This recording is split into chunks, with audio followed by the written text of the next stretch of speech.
nandito kami ngayon sa Barangay 678 para mag-try ng food bazaar nila dito. Papakita ko sa inyo kung anong itsura ng food bazaar dito sa may Avida, tapat ng Avida. So, nandito kami sa mini donut. Ito yung mga donuts nila.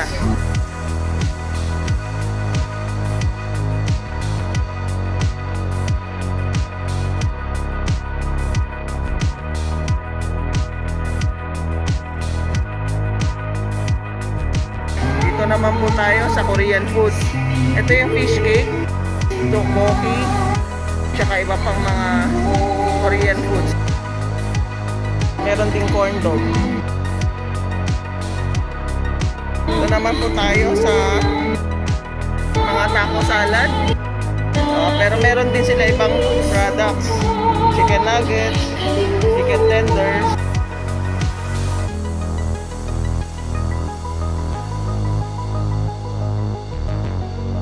So dito naman po, pinaate mga dessert at saka crepe, waffle, pancake.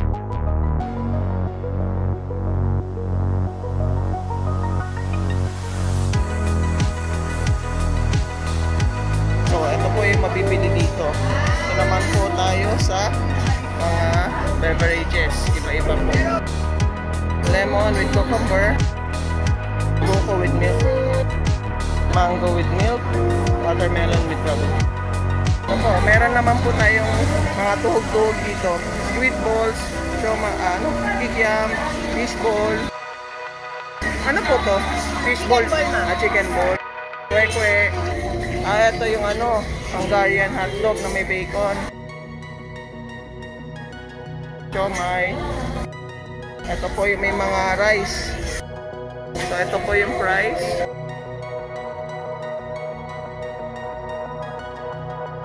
So ito po mga crablet.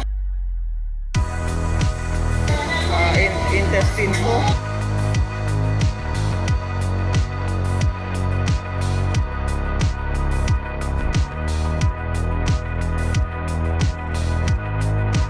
So dito naman po tayo sa Ilocos Special Empanada. Iba-iba rin pong flavor. Ito yung empanada.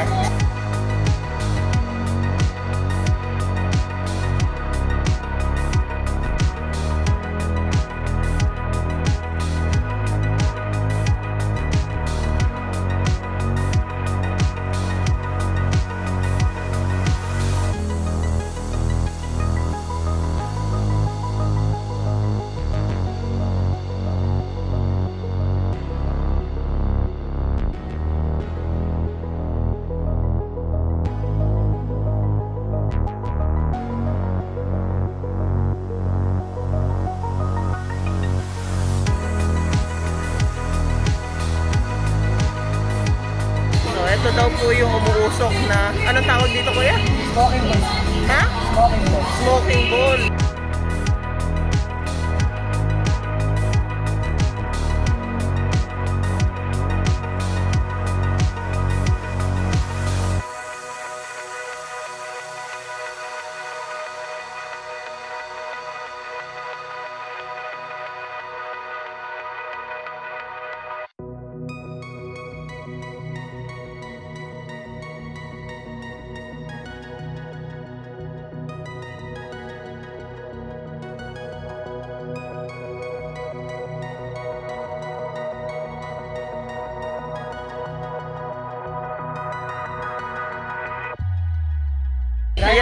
Ryan, si Kuya Ryan, oh.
yung corn dog na may potato, kwek-kwek, kikiam, cheese sticks, donut na kanina ay umuusok. Ito yung Hungarian sausage para yan kay kuya. Ito yung buko juice, mango juice, at saka kiwi na may cucumber. Ayun din yung fish sticks. So, tatry natin lahat itong mga to. Sabihin ko sa inyo kung anong lasa. Ito po yung kikiam. Try natin. Meron din po sauce. Okay naman po siya medyo chewy. Try natin na may sauce. Try naman po natin na i-sauce. Isi-dip siya sa sauce. Hindi ko lang alam, mukhang spicy siya. May mga pepper akong nakikita.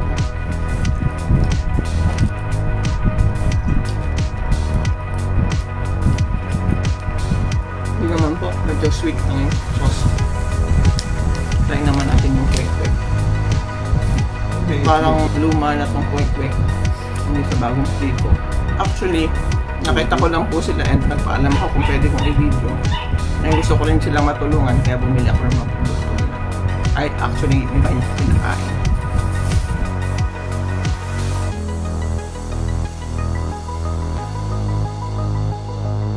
Crunchy pa rin naman po yung powder covering. Pero parang hindi na fresh yung yung quail egg.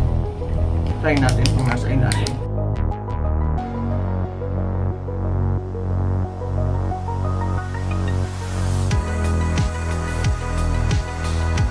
Okay pa rin naman po kasi 3 for 100 lang naman siya. Kaya okay lang. Support na lang.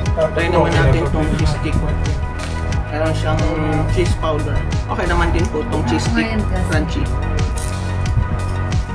Saka wala sa akin yung cheese powder. Pwede rin siyang yung may mayonnaise. Try natin yung may mayonnaise.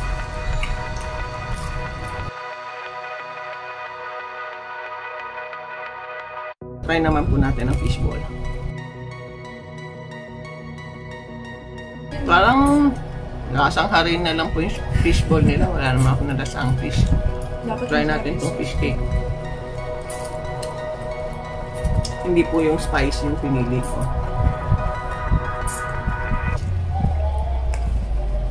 Sarap po.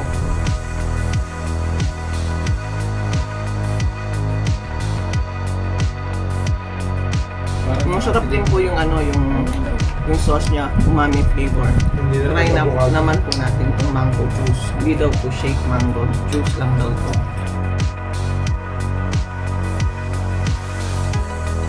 Medyo matamis siya, pero may lasa naman siyang mango. Try naman natin itong buko juice.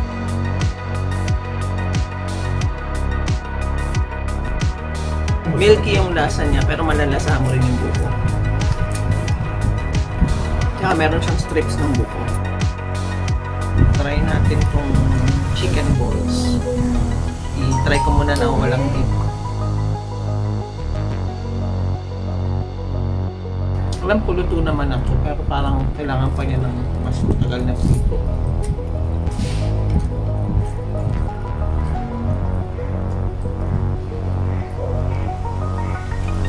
Tapos na-enhance yung lasa niya yung dinip sa sauce. Try naman po natin itong cucumber tsaka kiwi juice. Ito po, hindi siya masyadong matamis. Hindi na naman siya masyadong sour. Sakto lang, medyo refreshing yung lasa niya. Try naman po natin itong corn dog na may potatoes, french fries.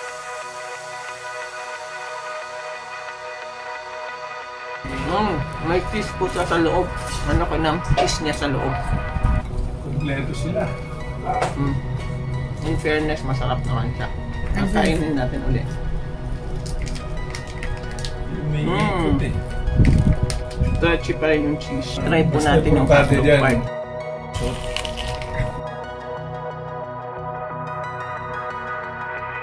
Hindi ko pa rin po na-hit yung hotdog. Masyadong makapal yung butter.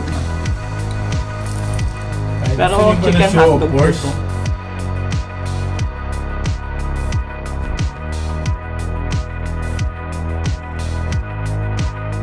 Yung hotdog po, very soft and moist. Ito po yung crepe na natunaw yung ice cream. Pero tatry pa rin po natin. So, try po natin.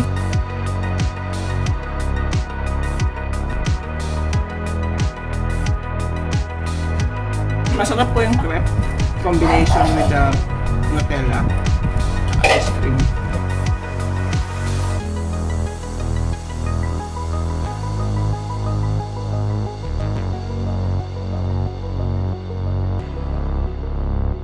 Masarap po siguro ito kanina kung buo pa yung ice cream. Kasi masarap yung lasa ng crepe. Try natin ulit sa susunod. So, okay naman po yung majority ng mga na food trip namin ngayon. Mga street foods. Pero, yun po. Very affordable siya. Sa mga almost 1,000 pesos yung nagastos ko. More than enough pa sa 4 people kung kinain namin. So, sobrang busog na kaming lahat. Meron pang natira. Kaya, sulit din siya. Sana po ay nagustuhan yung ating video for today. Kung nagustuhan niyo po ang ating video, please like, share, and subscribe. And don't forget to hit that notification bell para ma-update kayo sa mga current videos ko. So until my next video, this has been Lorraine reminding you that God loves you. Bye-bye!